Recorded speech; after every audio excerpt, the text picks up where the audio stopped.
Hey, thank you for jumping on to Super Life Podcast. I can think of nothing greater than talking about happiness and living a super life and all of the work that you've been doing.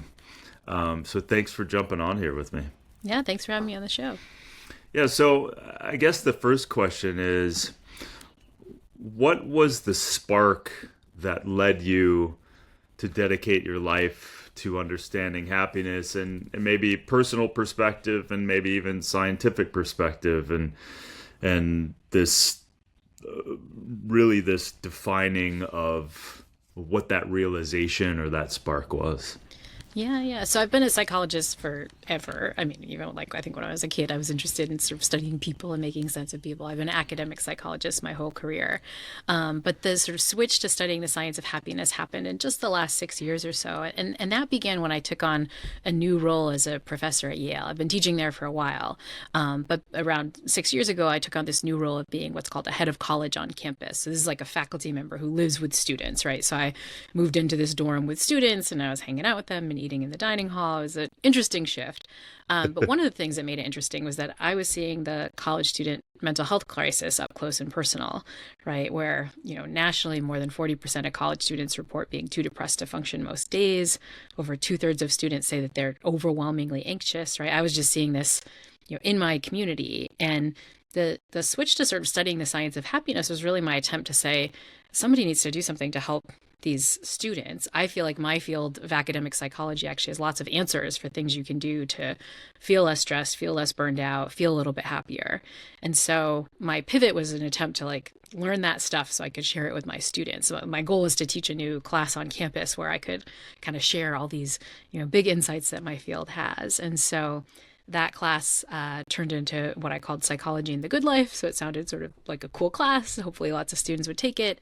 In the end, many students take it. A quarter of the entire Yale student body enrolled the first time I offered the class. So it went a little viral on campus. But the class also went interestingly viral off campus. We got lots of news articles about the fact that, a quarter of the entire Yale student body needed to take a class on happiness. What did that mean about college students and what did that mean about the Ivy League? And it really just showed me that so many people feel like they're struggling and really just want evidence-based solutions for what they could do to feel better.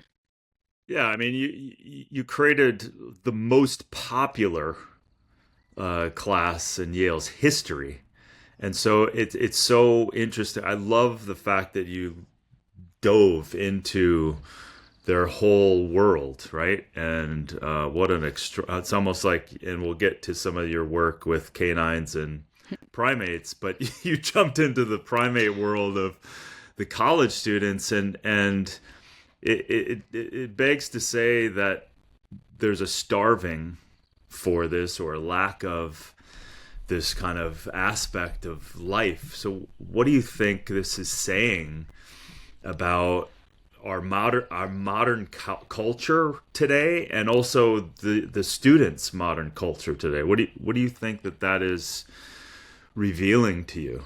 Yeah, I mean, I think we've always been a species that pursues happiness, right? I think we've Hmm. been thinking about happiness ever since we got minds that could start thinking about these things. Like, happiness is in the Declaration of Independence. This like life, liberty, and the pursuit of happiness. But I Right. think lately there's been this sense that we're doing it wrong. I think a lot of people are coming to terms with the fact that, at least in the US, a relatively wealthy nation, like people have a lot of privilege. We have more stuff than we had, 100 years ago, 50 years ago. But it's not really making us happy in the way that we think. And I think there was sort of a microcosm of this, at Yale University, particularly with the students, right? These are students who are, 19 years old. They've gotten into an Ivy League college that they, spent their whole lives studying for so they could get here. They believed that when they hit that accolade, everything would be set. They'd be happily ever after. And they were just wrong. And so I think it tells us something really interesting about modern culture, which is that so many of us are pursuing happiness. We're striving for it, but we're going about it the wrong way. And this is what I think the science can be really helpful for. It can help us answer the question, okay, what's the wrong way to pursue happiness, but also what's the right way? What can I do that's really going to work to improve my well-being?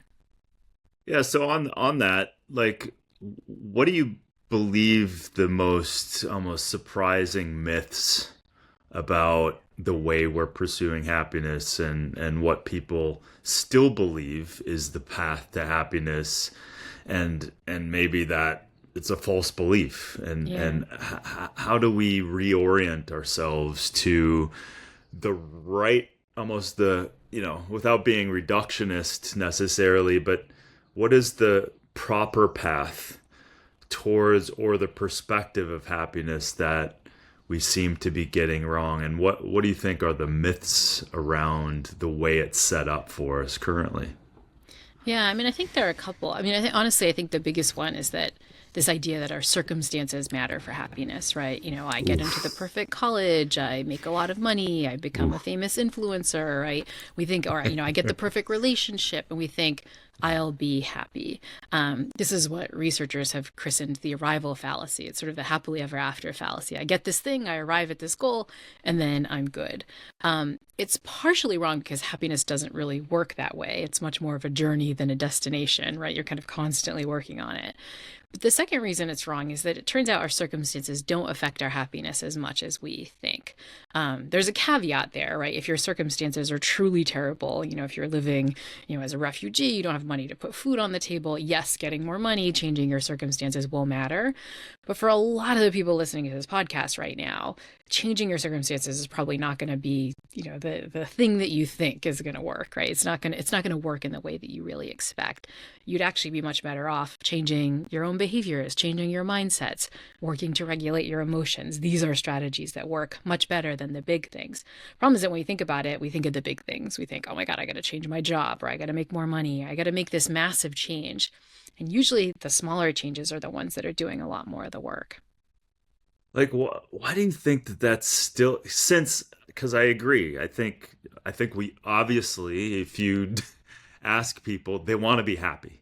I don't Mm-hmm. know if anyone would say that they don't want to be happy, right? So, but yet at the same time, we're sprinting towards these accomplishments, and also culturally, Mm-hmm. it's just set up that way. Like, Yeah. and now we've got social media, and we've got all these things, and we're comparing, and we're FOMOing, and we're just like, it's inundated, and almost the antithesis of what we're talking about, and like, and what you're uh, trying to reorient people Yeah. to. It's like what we think uh, will get us happy, and what actually does, and what's Yeah. that difference, and then why is the brain kind of almost flipped around? Yeah. You know Why what I isn't that mean? helping us? Yeah. Right.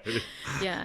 Well, I mean, I think, culture kind of makes a little bit more sense of why our culture is so off, right? Our Mm, culture is off in part because our brains are off, right? Our minds are off. We have these, mm, I think, deeply ingrained misconceptions about the kinds of things that make us happy. And we build culture around those misconceptions, right. take social media. I think we assume, oh, it'd be great to see, what's going on with everybody and really push ourselves. And it's like, no, that actually just causes social comparison. That actually just makes us feel a little bit miserable. So I think the real problem is our minds are getting it wrong. We really just have minds that are set up to go after happiness the wrong way. One way that our minds mess us up is the thing that you mentioned, social comparison. We assume that we want some objective standard to be happier. I need a certain amount of money, or I need to get to a certain accomplishment or promotion at work, or the certain kind of relationship. But what the research shows is that our minds don't really respond to the objective stuff. They respond to relative stuff. So if I would ask you, well, how much money do you really need? You actually answer that question based on the amount of money of the people around you, right? What's the salary of your nearest coworker? What are you seeing on social media that looks like the amount of wealth that would make you happy? And so what that means is that we sometimes are in objectively good circumstances, whether that's the amount of money we have, or what our looks are like, or where we live, or pick it, whatever circumstance you care about. But we feel crappy about that objectively good situation because there's somebody out there that's doing better than us. And this strategy of comparing just seems to be a built-in way that our mind works. Even if you look at certain aspects of how the visual system works, it's like it's not detecting a certain amount of light, it's doing the amount of light you're seeing now objectively relative to what you were seeing before. Like everything is this comparison. I think a different feature of our mind that messes us up is that our minds are built to get used to stuff. This is what psychologists call hedonic adaptation, which is just a fancy way of saying whatever situation you're in, you get used to it.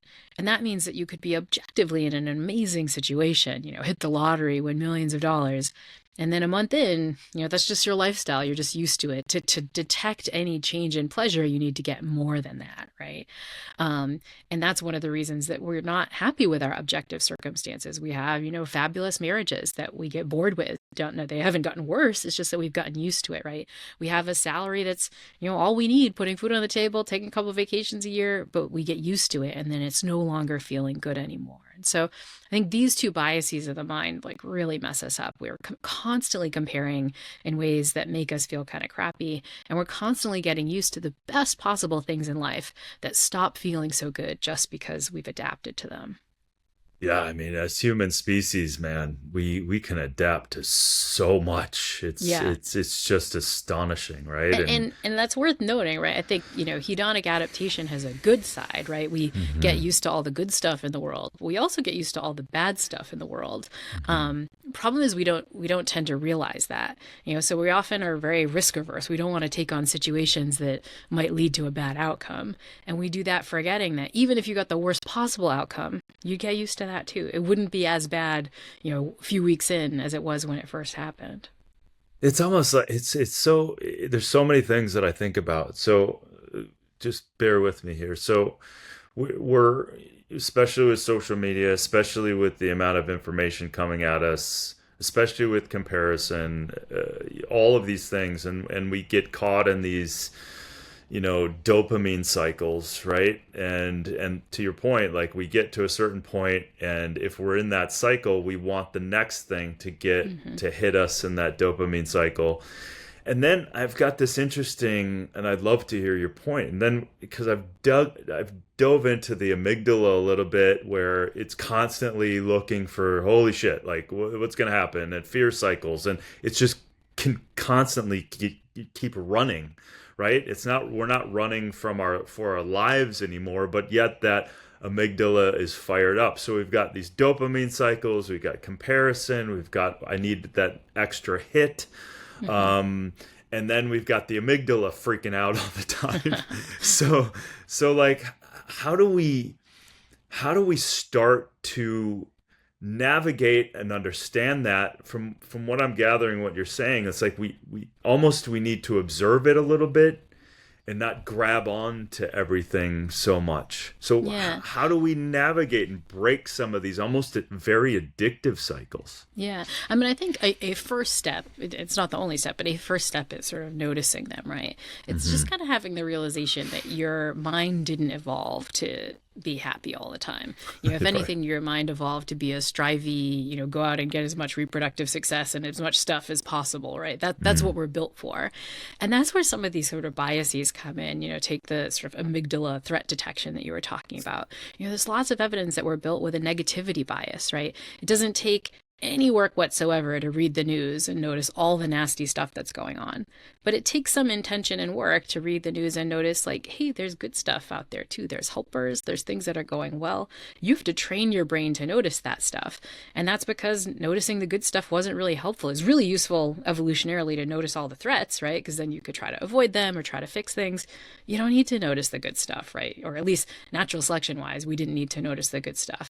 Not noticing the good stuff means we're missing out. We're missing out on things we can be grateful for, things that we can kind of pay attention to sort of fight hedonic adaptation and so on. But it doesn't come naturally. It kind of takes some work. Same thing with the cycle of sort of more, more, more. I think you call this sort of dopamine cycle, right? Like we're not built to just be satisfied with what we have. There's this kind of constant striving for more, even in cases where the more might not even make us feel that much better. It just feels like, well, that's something to do. We got to get more. And again, that makes evolutionary sense, right? We don't even register like situations where the status quo remains just fine, right? We have to get something that feels different in order to notice it, right? It feels even more rewarding. And that means, a constant push for rewards that we don't even really need. And so I think you get some insight when you start to realize like, oh, wait a minute, my brain and my mind are not necessarily designed to make me feel good. It's designed to like get me away from tigers and fight threats and, get as much stuff as possible.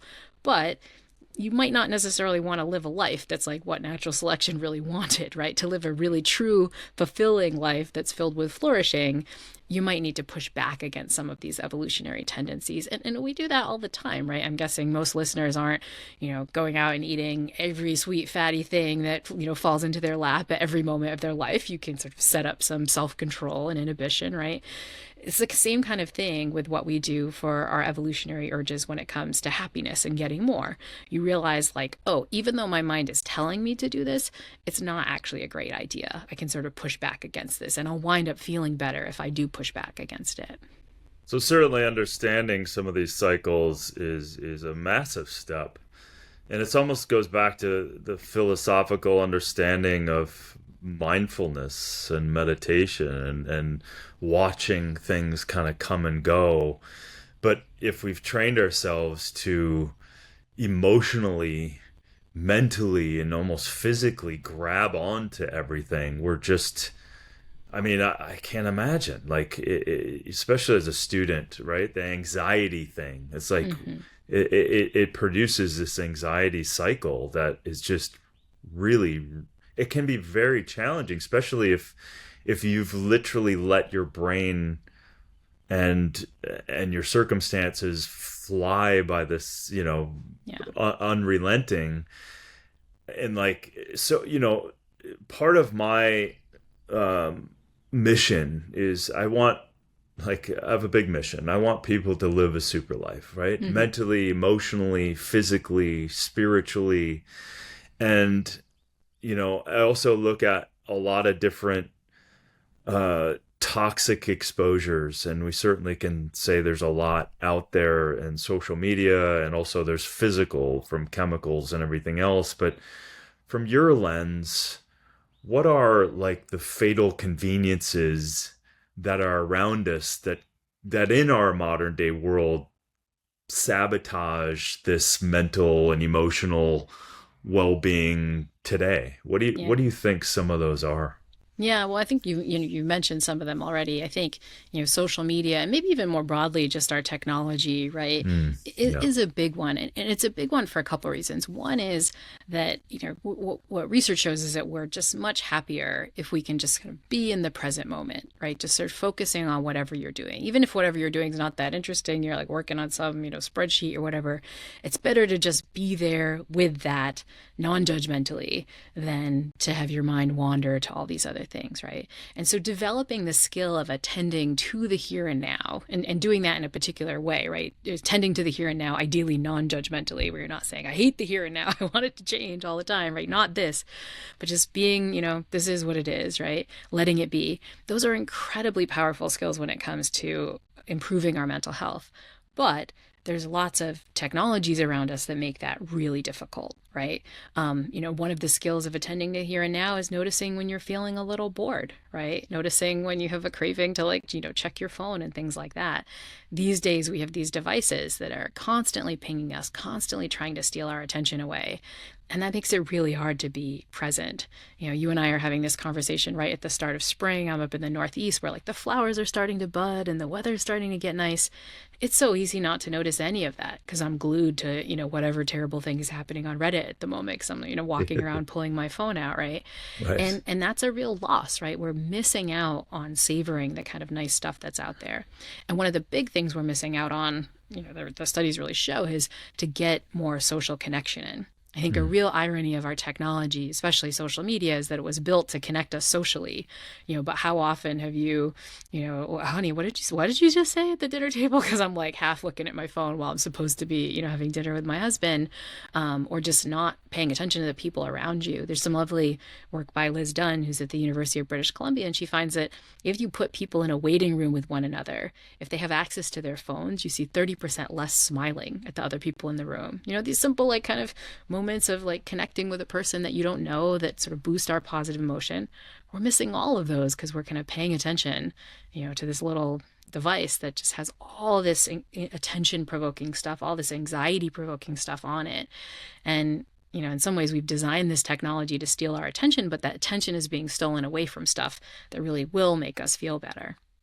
Yeah, you mentioned something that I looked at a little while, several years ago, and it's amazing that Like if you're in a waiting room or the airport and you go out of your way to say hello and connect with someone, how good that is for both people, because that acknowledgement of just another human being is so innately powerful. And like you said, most people in those situations are just buried in their phones, and yet at the same time, that's the antithesis often of connection and Hmm. real happiness, right? So, Yeah. and you said something interesting. I forgot where it was, but like the wanting to be happier is often the first barrier to Yeah. actually becoming happier. Say more about that. Yeah, I mean, I think this is another thing that we get wrong, right? It's just, and I think this can be a thing that we get wrong when we're actually trying to live a reflective life, right? You know, you Mm, decide I'm going to live a super life, but you don't get it right. And I think this is one of the spots where we can mm, go wrong, which is that you have the realization of like, oh, you know, there are positive emotions and not so positive emotions. Well, I'm going to live a life that only has the positive stuff. I'm going to be, you know, all joy, all humor, all, you know, optimism all the time. And whenever you experience normative negative emotions, right, you feel a little frustrated when something frustrating comes up, or you have too much on your plate and you feel overwhelmed, or you feel sad, you think something's wrong. You know, you think you're doing it wrong, right? You beat yourself up, you try to suppress those emotions. Basically, you don't allow the normal evolutionary alert signals we have in our emotional system to do their job. And that's what I like to call toxic positivity, or what lots of folks, I guess, like to call oh toxic my God. positivity, right? Where it's like, you know, only good vibes all the time. I see Right. sometimes my students have these, you know, t-shirts of like good vibes only. And I'm like, that's not good. It's like good Right. vibes only. It's like, nah, a flourishing life is not going to have good vibes only. Like if you're Right. pursuing goals, things are going to feel frustrating. There's going to be failure. If you're watching what's happening in the world, you should be occasionally pissed off at what you're seeing happening in the world sometimes. You know, if you're pushing yourself, you might get the balance wrong and feel a little overwhelmed, right? These are signals from our body that are telling us something important about what's up. You and I are having this conversation this morning, and I just came from dropping my car off at the shop because my engine light came on. And it wasn't awesome that my engine light came on. I'm like, this is a pain in the butt, you know, but it was a useful signal. Turned out there was something up with like my brake pads that were like wound down. And like, thankfully, I got that signal, listened to it, and got something fixed. I think this is the best way to think about our negative emotions. Like if you're noticing like, I'm feeling frustrated right now, something's off, right? Like what's going on? You might need to rethink a relationship or set up a new boundary or something like that. You know, one I think I tend to ignore, I know my students tend to ignore, is that feeling of overwhelm when you're like, you can't even, there's just so much on your plate and you're just like, don't have time for that. I'll just pretend like I'm not feeling that way. No, that's such a crucial inner like engine light signal from your body telling you like something's got to give. You got to take something off your plate. You can't run on E and perform as well as you want to perform. Something needs to change. And so that's, I think, one that we get wrong a lot. We often assume like, oh, these negative emotions, I'm doing something wrong. No, that's a useful signal. What you end up doing wrong is if you don't pay attention to those signals, if you're not listening to them and taking appropriate next steps to feel better after you experience those signals. Yeah, I love this side of it because it's like this human experience is so amazing and challenging and emotional, and and somewhere along the line we got into this. Some people get into this, just blow that off, Mm-hmm. uh, and I have to feel enlightened all the time, when in fact, and I'd love your point of view on this, because over the years of definitely being outside the box and trying new things and pushing the envelope on stuff, you have to come up against struggle and challenge, especially if something that you want in the world isn't in the world, and therefore you're birthing something or creating something, or you don't know the next steps but you're willing to try. You're gonna get hit with all kinds of stuff, Yep. and it's almost like it can be such a great ally, but, and like you said, it's powerful information. And so if we have a distance from it, in the sense that not blowing it off but actually receiving it, what is this showing me right now? What is this telling me? What course correction could I make?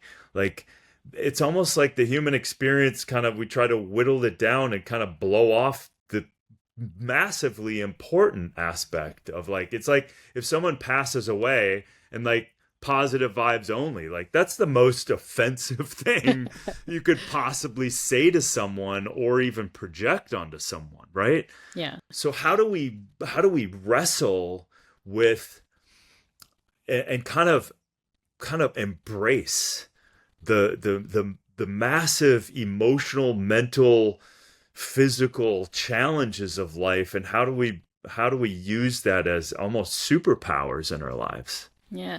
I mean, I think one thing is, this again, this recognition, right? Like, remember that these things are useful, right? Right. I think when you realize that, you can react to these emotions in a different way. Take my car engine, like it pops on. There's Mm. one reaction, it's like, oh crap, I gotta do it. Like, but there's another reaction of like, thank you. Thank you, little light, Right. for trying to protect me and telling me there's something Exactly. up in my brakes that I couldn't otherwise see, right? But thank you, little moment of frustration, for telling me there's a boundary there that's not being listened to. Thank you, thank you, thank you, overwhelm, for reminding me that there's too much in my calendar and I can make changes to fix it before something worse happens, right? I get sick, or, I can't perform well, or something like that, right?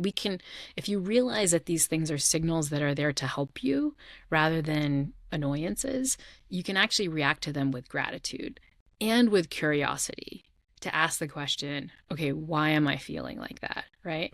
I'm curious, what's up? Like, I don't think there's anything wrong with my car. I can't hear anything. Take it to, like, what's going on, right? The auto mechanic has to get curious. I think we as emotional beings need to get a little bit curious about our emotions too. And that step of trying to investigate what's going on rather than judge it, getting curious about what's happening, it can be incredibly powerful, because usually the first negative emotion, it's not often immediately telling you what's going on. When you look and investigate a little bit more, you often find out it's more complicated than that, right? Right. Um, take just a recent example, like I think it was like about a week or so ago, there was just like a lot of podcast interviews, and I'm teaching my big happiness class right now. And we just had a midterm. There was just like a lot on my plate. And I was just getting like pissy with everything. It was like, why isn't the dishwasher loaded correctly? Like, why? And I was like, wait, okay, signal. Why am I getting pissy about this stuff? And what I realized was, like, it's actually not pissy. Like, I'm feeling overwhelmed. I'm actually feeling a little lonely. I had so much on my plate that I hadn't connected with folks in a while. I was feeling like I needed to ask for help, right? I just check in with my husband about, like, hey, what can you, just this week, what can you help me out with so I can take a few things off my plate, right? If I didn't get curious, I'd be like, oh, pissiness, there it is. But like, when you dig deeper, you start to realize that sometimes the first emotion isn't what it really is, and when you go deeper, you find a lot of stuff. This is often true of emotions that we really tend to avoid. Things like anger, for example. Usually when it is a pissy anger, usually if I'm like, freaking out about traffic and getting really pissed off at the car ahead of me, it's not the car ahead of me, it's something else that needs my attention. And so, but you only get there through investigating and curiosity. And so I think that's kind of step number two, is not just to notice these are useful, be a little thankful for those emotions, but kind of start investigating, and you'll often be surprised what you see. Yeah, it might be this, that might be the answer to this next question. But if someone is listening and they go, "Oh man, I feel stuck. I Mm-hmm. feel absolutely unmotivated. I feel disconnected with myself, my partner, whatever." What do you think that they could do right now to kind of jump into that space and Yeah. and make some sort of shift? Yeah. Well, I think the first thing, often what's happening when we're getting that stuck is it's not just the stuck. The stuck is bad enough already, but the stuck usually comes with some self criticism. I'm not supposed to be Right. stuck. There's something wrong with Right. me. What the hell is Right. it? Like, you're Right. pissed at yourself for being stuck, right? And so I Right. think kind of thing you can do, number one, is to fight back against that self criticism, to use what researchers like Kristen F. have called strategies of self compassion. Now, for folks who are interested in the super life, I feel like self compassion sounds kind of wussy. It sounds like really like it needs better marketing. I like to think of self compassion as like performance like mindset talk. But Kristen says that the steps of self compassion are that first step we were just talking about, mindfulness. Notice what, like, call a spade a spade. Like, I'm feeling stuck right now. This is feeling crappy right now. I'm feeling like ashamed of this. Like, you just notice non judgmentally, just say what's going on. That's step number one of self compassion, mindfulness. But then the second step is the really important one. She calls it common humanity. You say, this makes sense. It makes sense. Everybody goes through moments of being stuck. There's probably lots of stuff going on in the world and in your past or in your relationships that might make you feel that way. Just be like, everybody goes through this. It makes sense. I'm not alone. Other people have this, right? It's a common human experience. That's kind of step number 2 of self-compassion.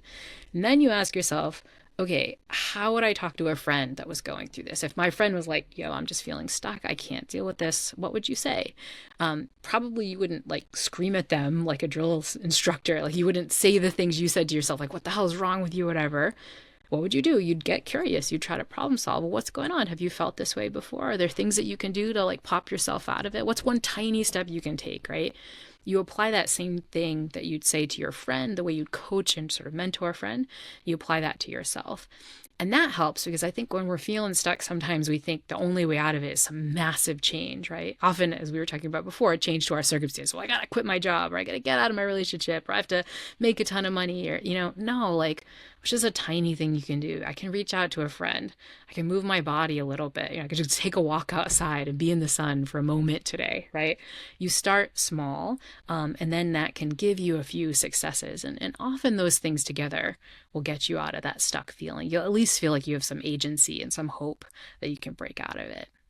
And I think that is so underappreciated and utilized, and I can even say like when I take on projects, I really take them on and I like swing for the fences and I want them to be big and successful and I even felt this weekend like I was kind of crushed and I got on. I have a really good friend who has got an incredible coaching background. I finally received some kind of listening from him, and just that alone, because I can definitely raise my hand and go, I can be really hard on myself, right? I want everything yesterday, like I can see it.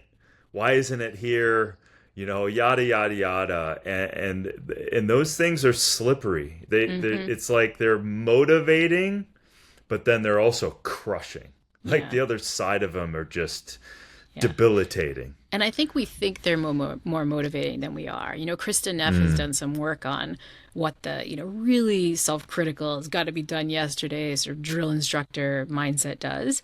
And what she finds is it often leads to more procrastination than we think. You often just make things really scary and then you just don't want to do them, right? So a thing that might have seemed easy before, you tend not to engage with because you're like, oh, I'm just beating myself up over it so much. You develop your own resistance to actually doing it, right? Whereas if you're like, hey, this is just going to be hard, like, how can I get curious about what's really going on? Like, how can I stop beating myself up? That path, it feels soft, but it's actually a path that's much more powerful. I think of it, I know you do a lot of work with the ancients on this podcast. Like, I think of it almost like thinking back to some Eastern traditions. Like almost like the Tao of like the idea is like, water doesn't really force anything, but when it goes slow and it goes gently, it can like pop up cracks and like rip up huge pieces of concrete. It can, shape the Grand Canyon, but it's not doing that because it's going hard and pushing and trying to do everything yesterday. It's just slow and it's gentle. And sometimes that same approach with ourselves, even though again, the marketing's kind of off, it sounds a little wussy, but like actually it's just effective. Yeah, it's like that. I mean, to be flippant here, it's just as slow and steady does win that race, and then we get, going back to like the overproduction society that we're in, and the comparison is like, why am I not where I want to be? Because now I'm staring at 75 other people that I perceive are at that place. And then again, you go into like, I can definitely go into, God damn it. Like, so it's again, it's almost like I have to go back to what am I doing? Who am I? where do I desire to go and what's that next step? Yeah. And And I think it's partly, as you just said, like getting back to your values, right? I think this mhm, is something we can kind of get away from a little bit too, right? Like you probably don't want these external rewards just for the external rewards. Like right. what are you really trying to get out of them? Like when you ask, well, why do you want the money? Why do you want to be like that guy on social media? Why do you want to, finish that new fitness project or whatever? Often if you ask and you get down to like, I just want to be happy, I want to be Right. content, I want to be Right. proud of myself, right? And Mm, sometimes you find that there are lots of different paths to those things, and mm. going towards these external rewards sometimes are taking you away from the things you really want, ultimately the things that are really consistent with your values. So, with your course, you talk about rewiring, and I think this is a really important thing because I think we'll be wired in the wrong direction Mm-hmm, based on mm-hmm. what we've been talking about today in our modern world. And if we just let it do it, it will do it, and we have to kind of jump in. So, how do we kind of start to rewire our own brains towards this happiness? And what do you think are some of maybe your top few daily habits that you like to teach that can truly now change the trajectory in someone's life? Yeah. I mean, I think it's worth remembering that the rewiring takes work. Yes. And time. Sonia Lyubomirsky is a positive psychologist who I quote a lot in my course, likes to say, you can get there, you can become happier, but like all good things in life, it's going to take a little bit of work, right? It's going to take some Right. effort, right? I think, so the question is, what do you put effort in? I like to break it up, sort of following sort of the sort of cognitive behavior model into thinking about ways we can change our behaviors, change our thought patterns, and change our emotions. Mm, In terms of behaviors that make us happier, we talked a little bit about social connection, talking to that person in the waiting room or, the barista at the coffee shop. Just so much evidence that the more we can be around people, the happier we get. And that is true for introverts too. Study after study shows that the benefits of social connection are there for extroverts and introverts. It's just for introverts, you don't realize it as much. So that's a big one. I think other behaviors that we can use to get happier, ones you talk about in the show a lot, right? Just things like sleep, exercise, moving your body. We forget that our bodies are connected to our minds, and just doing the things that feel good for us physically wind up having a huge benefit on our mental health too. Third behavior is just really engaging and finding free time. I think if you're interested in the super life, you can want, so many goals and put so many things on your plate. But actually, what the studies show is you often perform better if you have a little bit of bandwidth, what researchers also often call time affluence. So you feel wealthy in time, which is the opposite of what many of us feel, which is like time famine, where we're literally starving for time. But the studies show that time famine is a huge hit on your well being. It can, if you self report being time famished a lot of the time, that's as big a hit on your well being as if you self report being unemployed. Everyone who's listening right now who has a job, if you lost it, tomorrow, that would be a hit on your well being. Just not having any time, any free time is that bad, right? So find ways to build in that free time. Don't have everything so overscheduled. And so those are behaviors. In terms of thought patterns, we mentioned a few of these already, right? Finding ways to be a bit more mindful, finding ways to sort of notice, even when things are bad, right? Recognizing and noticing, I'm struggling right now. This is hard right now. And even having moments of this sense of gratitude, right? That like, that things could have gone differently, and I'm thankful for the way they went. These alone are kind of thought patterns that research shows can actually make us happier. And then the final thing is like taking some control over your emotional lives. We talked about ways to regulate emotions. Haven't talked about as much about finding more positive emotions. Usually, when we think about regulating emotions, we're like find ways to accept and deal with the bad stuff. We forget that regulating emotions is also like build in more of the good stuff. One emotion that I've been trying to get in more lately is the emotion of awe, right? This sense that there's something bigger than you that you can kind of marvel at. It's even not even a purely positive emotion. It's a little bittersweet. It's got some sort of fear in there, but so many studies showing the huge benefits of awe in terms of our bodies. It reduces inflammation. It makes us feel more socially connected to people. It makes it easier to do good things in the world. So when you experience lots more awe, you want to help people. So Like, and all I like is because it's easy, right? Instead of my like scrolling on Reddit looking at terrible things in the news, I can watch a video, about the world, about space, about nature, honestly, about the moral goodness of people, the excellence of other people. I just watched some like Simone Biles gymnastics videos, Oh, and I'm like, how can a human body do that? Like, yeah, that's exactly. awesome, right? And Yeah. and you just feel a little different. So that's, I think, regulating your emotions is deal with the negative emotions in the ways we've been talking about, but also remember that there are positive emotions that are there if you harness them more. Man, I love that because the bring more awe in your life, and that can be kind of so easy if you're willing to Hmm. be mindful. Like if I go outside right now and watch the birds coming to spring and the six, seven, eight different flowers that are sprouting, and it's so astonishing, Yeah. like life. And something that popped in my head is I was with the Maori people in New Zealand several months ago, and there was a stat that came up that, speaking of awe, that over 90% of people in the world today can't see the stars because of light Mm-hmm. pollution. Our artificial lights have blocked out the stars. And so most people throughout our like life or living and the human experience has been able to look up at the stars, and if there isn't something more awe-inspiring and humbling, and we are such a speck in this whole thing when you're staring up at these beautiful stars, I don't know what is, Yeah. right? And And, and this is yes. something that, like all researchers, there's a researcher at UC Berkeley, Dacher Keltner, who's talked about awe a lot. And he mentions this in his book, this idea that if you look at the domains of things that give us the most awe, so, inspiring vistas of the natural world, right? Like, seeing the stars is going away, seeing a lot of nature is going away. People don't spend as much time in nature, right? Even something interesting like life or death, right? The human species used to be around death a lot more often, whether that's like, food that if you're eating animals, right? And like getting involved that way, or just being around people who are dying, right? We kind of isolate that in hospitals and things. But these are moments that, again, awe is not a perfectly positive emotion. Sometimes awe comes with a lot of like, what's my place in this thing? There's forces that are bigger than me, and so on. But Dacker's point is just like we've kind of gotten rid of a lot of that stuff, especially the like less sanitary parts of this, or and we do better to kind of find ways to get back to that stuff, even if it's artificial. I think this is a spot where we can use technology for good, right? I might not be able to see the stars in the same way that you were when you were out, like with the Maori people and folks, but like I can watch a YouTube video that, shows me what the James Webb Space Telescope is seeing right now, and that can induce an enormous amount of awe. So finding ways to get back to that, especially if you're a little awe deprived in your natural environment, can be huge.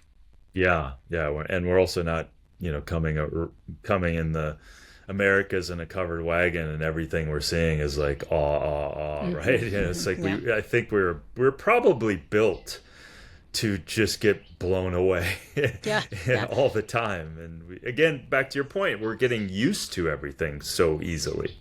Yeah. And I think that's a thing that I worry about a lot, which kind of intersects with this idea of social comparison. I think, one of the things, being honest, that prevents me from the super life is like, I'll think I want to do something like, oh, I'm going to learn to play guitar. I'm going to learn to, like solve this video game, or, do a Rubik's Cube or whatever it is.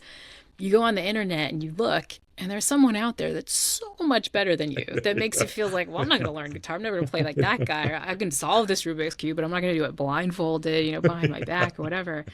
I think there's a sense in which so many examples of extreme human excellence kind of just make us feel like it's hard to get started. They make us feel stuck. And so I think that's a point where you can harness social connection in maybe a healthier way and realize like, well, the person I really need to compete against is myself, right? If I get a little bit better at guitar tomorrow than I was today, then that's really a success. So kind of resetting some of those goals as being about you and your performance, that can be helpful too. Yeah, that's I've definitely fallen to that situation before, for sure.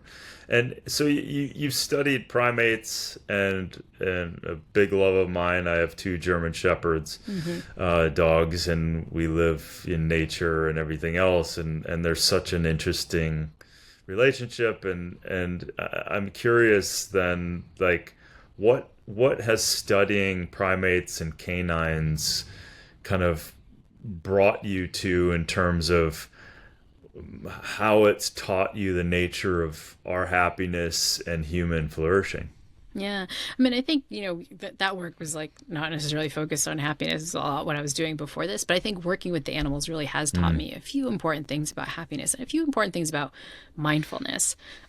If you study kind of Buddhist traditions or kind of spiritual practices in the domain of mindfulness, you might hear this term, the monkey mind, by which people kind of mean that, like, well, the human mind, it just jumps around. It's like a monkey jumping from point to point. But when you hang out with monkeys in the wild, you get the sense that they don't have the monkey mind in the way we're talking about. It's like an unnecessary diss of the monkeys. They can just sit there and like groom for hours, feeling like incredibly present. I don't think their mind's jumping around to anything. I think their mind is just like grooming, present moment. You see them eating, and they are just present and savoring whatever they're eating. They often will, we have a hard time studying awe in other animals, but they spend a lot of time looking at beautiful vistas, right? Or the same kinds of things that would give us awe. And so I think what I've learned is like the intricacies of human cognition, these special things that we have in our mind that let us plan for the future and think of other possibilities in the world. Like, that's what we're spinning our minds on when we're kind of not being mindful. And sometimes I wish we could get back to the old monkey state. And so I think that the term monkey mind, such a diss. I don't like using it. It's not fair to the monkeys. They're much Yeah. better at this than we are. And we can kind of find ways to get back to be more like them. I think it would make us a lot happier. Well, let's change that then. Let's create kind of be the monkey mind. Be the monkey mind, exactly. Be the dog mind. I'm sure you see with your German shepherds, like, they go on a walk and they're not like tempted to look at their phones. They're just like present and sniffing and noticing. And, Yeah. yeah, we got to get back to more of that. So how I'm curious, how do you define a good life today, your super life, and how has that evolved as you've grown deeper and deeper into your work and research about this kind of essential humanity? Yeah. Well, I think of a super life as being a happy life. And I kind of define having a happy life in sort of two ways. It's sort of thinking that your life is good. It's like, and also feeling that your life is good. It's kind of having your life be good in the moment and the way you think about it. And for me, that means following some of these practices. Like, even though they feel like some work to me too, even being an expert in this stuff is still work for me. But it means getting in behaviors that I know will make me happier, taking stuff off my plate, getting in more social connection, especially when I don't feel like it, getting in some movement and exercise, especially when I don't feel like it. And it means working on my thought patterns, right? Recognizing that I have control over my thoughts and my emotions and just putting in good strategies to regulate them. So for me, the super life is feeling a little happier, and the work you put in is worth it. Yeah, yeah, yeah. If you could imagine kind of the educational system at every level from like childhood to an adult, what what or how, or I guess what would be the teachings about happiness and mental wellness would you implement? Yeah. Well, honestly, I would just, take my class that I give to college students and, give it to everybody. Give it to every, We're yeah. actually doing a project with Sesame Workshop, which is the group that runs Sesame Street, to kind of Oh, train amazing. little kids, because a lot of these practices, being grateful, talking to somebody, labeling your emotions, getting curious about them. You don't need to be, 40-year-old like me to do that, right? Or even a college student, right? You can do that even as a little kid. And so I think sharing these kinds of strategies earlier and younger would be a big, important change to our educational system to make folks happier. Another big project we have that will launch on May 1st is that we're developing a new free version of my happiness class just for parents. It's called The Science of Amazing. Wellbeing for Parents. You can check it out on drlauriesantos.com/parents. But it's like strategies for parents to say, hey, take care of your own mental health and your own burnout and your own happiness. But here are some strategies you can teach your kids too. And It's that's in part huge. because, parents taking care of their own mental health is probably going to help kids too. Oh, that's huge. It's huge. Every parent that has one, two, three, four kids are Yeah, just or just one, or it's yeah, yeah. it's they're wiped out, you Hmm. know, and I can imagine like reorienting them to, hey, you know, it's not 18 years before you take care of yourself. Like, Yeah, exactly, exactly. you have And to here are the build that. things, every parent I've ever talked to, like, loves their kid, wants to see them Hmm. happy. But sometimes, again, we don't know how to do it. We don't come with brain owner manuals, right? We're kind of figuring this out as we go, and the ancient traditions help us, and spiritual movements help us. But I think the science can help us too, and just sort of understanding what the evidence shows we can do better is huge, not just for ourselves, but especially for our kids. Um, and maybe you've answered this, but what's kind of like that, as you've been studying this for so long, what's one kind of truth, maybe shocking, maybe not, about happiness that you now know Mm-hmm. that you wish every person on the planet could understand? Yeah. Honestly, I think it's really just this one about it's actually not your circumstances. I just Oof. think of how much time I put into like changing the circumstances, buying something, new when I wasn't feeling good, just really feeling like, oh, if only I could change this thing. It's just like this again, in extreme cases, yes, like, if I was like at war, there are people who are in situations that yes, changing circumstances work, but for most of us it's just not that. And that just means we put so much time and energy into stuff that's just not going to move the needle in the way we think. Right. And I mean, listen, anyone who has the technology who's listening to this thing are, Yeah, you're already in a privileged enough place yeah, that like yeah. it's not as maybe not as bad as you think. Yeah. So you can kind of take that orientation right now and go, okay, if you're setting yourself up to like, I'll be happy when of Mm-hmm. any, and listen, God, I can fall into that so quickly. Oh my gosh, yeah. I mean, me too. Again, I know this stuff. I teach this stuff. I can like list the citations of the studies on this stuff, but I fall into it instantaneously too. I think this is where the awareness helps you realize like, oh, the science shows me something else. I'm going to take a different path. God, I almost want to ask you, like, if you were the Surgeon General, Yeah. well, and I say that, Laurie, I don't even mean to be flippant. Like, I use the term super life, but I really, really mean that. Like, Hmm. I came into this world. I barely survived. I was 2 months premature in 1970, and my father saw the moment where my light kind of turned on to live, Mm. and it was beautiful before he passed away. They kind of walked me through my life in this moment of recapitulation that was such a gift to me. Um, and and certainly had my frickin' list of struggles. But my dad would always reflect back to me. He goes, ever since you were born, if you wanted something, you were always being hit. And he, to the point where he said, I felt so bad for you sometimes because so many things were coming at you, but then you would find a way to Hmm. go around it and keep going. And so something inside of me, that muscle was starting to be built. I wasn't cognitively aware of it until much later, but it's that whole thing of like the gift of struggle Hmm. is the orientation of one of my biggest questions is literally, what is life? What are we Hmm. here for? What is the meaning of our life? What is the meaning we give to that life? And so, like, what do you come to, and what do you Yeah. answer when you say those kinds of things? Because it's like, I know we were born here. We're sitting here in 2025. We have all these conveniences. We've done so much from all of our ancestors' Hmm. struggles. And yet we're sitting here and we're comfortable and all of these things, but literally, what are we here for? Yeah. Like, what are some of those contemplative things that you think about?